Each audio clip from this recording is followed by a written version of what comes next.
Assalamu alaikum wa rahmatullahi wa barakatuh. Bienvenue sur Al-Huda, la chaîne qui éclaire les cœurs en quête d'Allah. Ici, tu ne viens pas seulement écouter, tu viens pour te reconnecter, te réveiller, te purifier. Des rappels profonds, des vérités qui bousculent, des silences qui soignent. Parce qu'à l'heure où le monde distrait, le croyant revient à la source. Al-Huda, c'est ta halte spirituelle. Une lumière dans l'obscurité. Un rappel que le seul vrai retour, c'est celui vers Allah. Abonne-toi et commence le voyage. Et si je te disais que ton isolement est une préparation divine, tu crois être oublié, mais en vérité, tu es choisi. Tu crois être mis à l'écart, mais en réalité, Allah t'élève. Voici 5 raisons profondes pour lesquelles Allah t'a isolé, non pas pour t'abandonner, mais pour te conduire vers une percée massive. Premier, pour purifier ton cœur du bruit du monde, style introspectif, presque poétique. Écriture lente et immersive. Une voix intérieure qui parle à l'âme. Tu entends tant de choses. Des opinions qui s'entrechoquent, des injonctions contradictoires, des voix qui te disent d'être plus, d'avoir plus, de courir plus vite, de parler plus fort. Et dans tout ce vacarme, ton cœur, c'est tu. Mais Allah, lui, n'oublie jamais la voix de ton cœur. Quand il voit qu'elle commence à s'éteindre sous le poids du bruit, il agit. Et parfois, son intervention, c'est l'isolement. Un retrait que tu n'as pas choisi, mais que ton âme réclamait en silence. Il t'enlève du tumulte. Il t'arrache à ce qui t'enivrait. Les rendez-vous, les réseaux, les validations, les rires vides, les applaudissements creux. Il débranche les haut-parleurs de la vie pour que tu réentendes le murmure de la vérité. Il n'y a pas de révélation sans silence. Il n'y a pas de guidance dans la cacophonie. C'est pourquoi Allah a retiré son messager de la société de Quraysh bien avant de lui dire « lisse ». Avant la lumière, il fallait le silence. Avant la parole, il fallait le vide. Le prophète passait des heures, des jours, des semaines, seul dans la grotte de Hira. Mais ce n'était pas une solitude vide, c'était une présence divine en secret. Et si toi aussi tu te sens exilé, écarté, coupé du monde, peut-être vis-tu ta propre grotte de Hira. Ne cherche pas à fuir cette grotte. Ne cherche pas à allumer la musique du monde pour couvrir le silence d'Allah. Car dans ce silence, il y a quelque chose qui se réveille. Quelque chose de pur, de vrai, de léger. Allah sait que tant que tu es dans la foule, tu n'entends pas ton âme. Et tant que tu n'entends pas ton âme, tu ne peux pas l'entendre, lui. C'est pourquoi il purifie ton cœur, non pas par l'ajout, mais par le retrait. Non pas en te comblant, mais en te vidant. Ce monde essaie de remplir ton cœur. Allah, lui, veut l'éclaircir. Chaque voix extérieure qu'il fait taire est une chance de mieux entendre sa parole. Chaque distance qu'il crée est une proximité qu'il prépare. Chaque silence qu'il impose est un espace qu'il t'offre pour que la vérité s'y installe, et peut-être qu'un jour, dans ce silence, tu entendras enfin ce que ton cœur attendait depuis toujours. Ce n'est pas eux, ce n'est pas toi, c'est moi. 2. Pour te désintoxiquer des dépendances invisibles, on croit être libre, mais on est souvent esclave de ce qui nous entoure. Il y a des chaînes que tu ne vois pas. Elles ne font pas de bruit, elles ne te tirent pas au sol, mais elles sont là, attachées à ton ego, à ton besoin d'approbation, à cette peur constante de décevoir, à ce lien que tu refuses de rompre, même s'il te consume lentement. On vit parfois dans un mensonge doux, un confort artificiel, on s'entoure de voix, de gens, d'ambiance, et on se dit « je suis bien », mais ce bien, c'est souvent une prison dorée. Allah, dans sa sagesse, te voit dépérir là où tu crois t'épanouir, alors il agit, il arrache, il retire. Et toi, tu cries à l'abandon alors qu'il est en train de te délivrer. Il sait ce que toi, tu refuses de voir. Il sait que ce lien affectif n'était qu'un miroir brisé, que cette personne que tu idéalisais, tu l'aimais plus que lui, que cet entourage t'empêchait de devenir toi-même et que cette validation extérieure nourrissait ton orgueil plus que ta foi. Alors, il décide de couper, pas par cruauté, mais par miséricorde. Il t'arrache à ce qui te pollue, comme un chirurgien découpe une tumeur. La douleur est là, bien sûr. Tu pleures, tu doutes. Mais ce que tu appelles perte, Allah l'appelle libération. Rappelle-toi, l'isolement n'est pas toujours un vide. C'est parfois un nettoyage spirituel, un jeûne de l'âme, une détoxification d'éléments que tu croyais inoffensifs, mais qui t'empoisonnaient lentement. Ce détachement que tu vis, cette coupure que tu ne comprends pas, c'est peut-être le plus beau cadeau que tu aies reçu, même s'il est emballé dans la solitude. Dans le silence, tu réapprends à vivre sans être validé, à penser sans être influencé, à aimer sans être dépendant. Tu reviens à l'essentiel, à la source, à celui qui ne t'abandonne jamais. Car parfois, Allah te vide, non pas pour te briser, mais pour que lui seul puisse remplir ce qui en toi avait été souillé par le monde. Troisième, pour te reconnecter à ta vraie nature, le serviteur, tu n'es pas ce que les gens disent de toi, tu es ce qu'Allah sait de toi.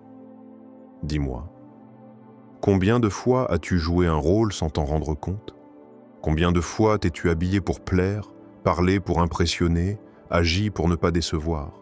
Tu t'es perdu dans des versions de toi que tu as créées pour survivre, pour exister, pour être vu. Mais voilà, tu ne sais plus qui tu es.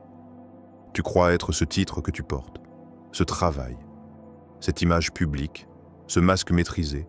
Mais tout ça, c'est du décor. C'est du carton-pâte. Et Allah, lui, ne regarde pas le décor.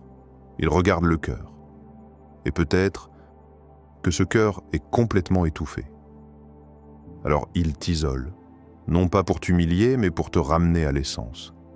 Pour gratter la peinture, casser les murs, démolir les façades. Il veut te rendre à toi-même, nu d'illusions, habillé seulement de vérité. L'homme, par nature, est un serviteur. Et cette vérité-là, tu ne la découvres pas dans les foules.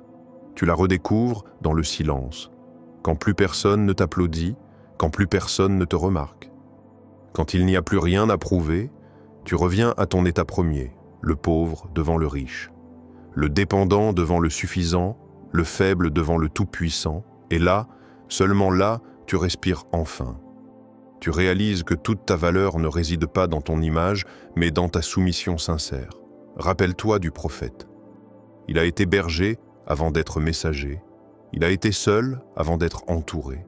Il a connu l'anonymat, le rejet, la marginalisation, et c'est dans ces moments-là qu'il a développé la profondeur de son lien avec Allah. Et toi aussi, tu dois passer par cette désillusion sacrée. Car tant que tu te crois autosuffisant, indépendant, fort par toi-même, tu n'es pas encore prêt à être utilisé par Allah. Il faut d'abord que tu tombes, pas pour rester au sol, mais pour comprendre que ta dignité commence quand tu poses ton front au sol, pas devant les hommes, mais devant ton Seigneur. Ce que tu vis, cet isolement, ce retrait, ce flou identitaire, c'est un cadeau, un rappel. Tu n'es pas un produit du monde, tu es un serviteur du Créateur. Quatrième. Pour t'élever sans que les autres ne t'enchaînent, il y a des percées que personne ne doit voir, sauf toi et ton Seigneur. Tu sais ce qu'est une graine?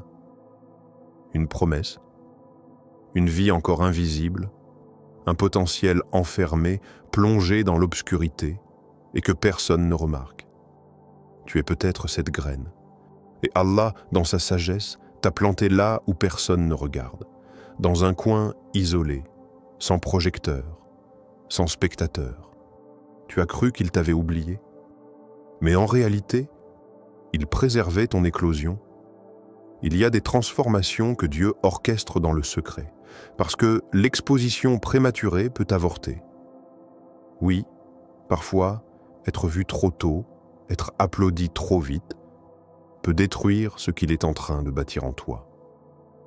Certains regards sont des chaînes, certaines attentes sont des prisons. Allah ne veut pas que ta percée dépende des likes, des éloges ou des validations. Il veut que tu sois ancré en lui, pas dans les autres. C'est pourquoi il t'isole. Il te garde dans l'ombre. Il ferme des portes que tu voulais tant ouvrir. Il éloigne des gens que tu croyais essentiels. Mais tout cela, c'est pour te protéger d'un accouchement prématuré de ton potentiel. Rappelle-toi de Youssouf alayhi salam. Avant d'atteindre la royauté, il a été jeté dans un puits. Avant que tout le monde ne le voie, il a dû disparaître.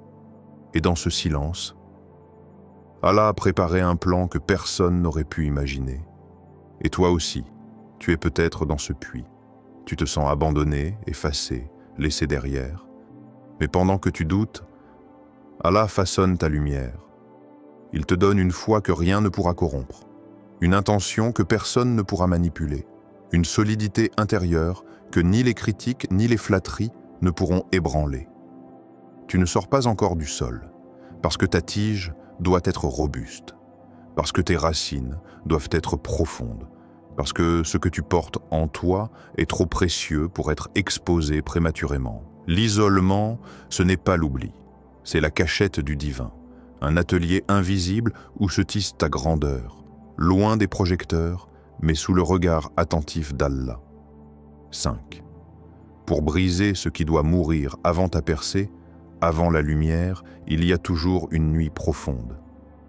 Il y a des douleurs que tu ne comprends pas, des silences qui te broient, des vides qui t'effraient, mais derrière ces ténèbres se cache une chirurgie divine. Tu crois que tu traverses une perte, alors que tu traverses un accouchement. Tu crois qu'on t'a mis de côté, alors qu'en vérité, Allah est en train de faire mourir une version de toi pour en ressusciter une autre. Oui, certains morceaux de toi doivent mourir. Ton orgueil, ton besoin d'avoir raison, tes habitudes malsaines, tes excuses répétées, ces péchés secrets que tu croyais contrôler mais qui te contrôlaient. Allah t'isole pour que tu n'aies plus d'échappatoire, plus de public, plus de masque, juste toi face à lui. Et là, dans ce face-à-face nu, il ne reste qu'une chose à faire, te rendre. Tu ne peux pas entrer dans ta prochaine étape avec cette version fatiguée de toi, avec ses fardeaux, ses peurs, ses attachements malsains. Ils ne peuvent pas cohabiter avec la lumière qu'Allah veut mettre en toi. Alors il commence à t'éteindre, lentement, méthodiquement. Il détruit ce que tu croyais être ta force, cette intelligence, cette confiance en toi, cette image construite. Pourquoi ? Pour que tu comprennes que ta vraie force ne vient que de lui. Ce n'est qu'après être tombé que tu verras ce qui reste. Ce n'est qu'en touchant le fond que tu découvriras qui te soulève vraiment. Et tu verras. Quand tu sortiras de cet isolement, tu ne reconnaîtras plus la personne que tu étais. Tu seras plus léger, plus sincère, plus vrai. Tu n'auras plus besoin de te prouver, tu ne porteras plus ce poids de plaire. Tu avanceras avec le cœur vide de toi et rempli de lui. Tu deviendras celui ou celle qu'Allah a toujours voulu que tu sois. Pas la version que tu as construite, mais celle qu'il a purifiée, brisée, reconstruite. Et à ce moment-là, tu seras prêt. Prêt pour cette percée massive, mais pas par ta force, par la sienne. Conclusion, ne méprise jamais l'isolement dans lequel Allah t'a placé. Ce n'est pas une punition, c'est une formation. Et ceux qu'Allah forme, c'est qu'il compte les utiliser. Alors reste patient. La grotte d'aujourd'hui est le tremplin de demain. Vous avez parcouru ce voyage spirituel avec nous, une aventure de purification, de transformation et de réconnexion avec Allah. Al-Houda n'est pas simplement une chaîne. C'est une halte sacrée. Un lieu où chacun peut trouver des rappels authentiques, se renforcer dans la foi et cheminer vers la lumière divine. Si tu as trouvé la paix, la clarté, ou même une nouvelle perspective sur ton propre chemin, sache que cela n'est pas le fruit du hasard, mais de la guidance d'Allah. N'oublie pas que chaque pas que tu fais, chaque effort que tu mets, te rapproche de lui. Si tu veux continuer à grandir, à apprendre et à te rapprocher de ta véritable mission en tant que serviteur d'Allah, abonne-toi à Al-Houda. Rejoins une communauté de croyants qui cherchent la vérité et la guidance dans un monde souvent perdu dans les illusions. Ensemble, nous faisons un voyage non pas vers la gloire terrestre, mais vers la lumière éternelle. Que la paix, la miséricorde et les bénédictions d'Allah soient avec toi et qu'il te guide à chaque étape. Al-Huda, la lumière pour les cœurs en quête d'Allah.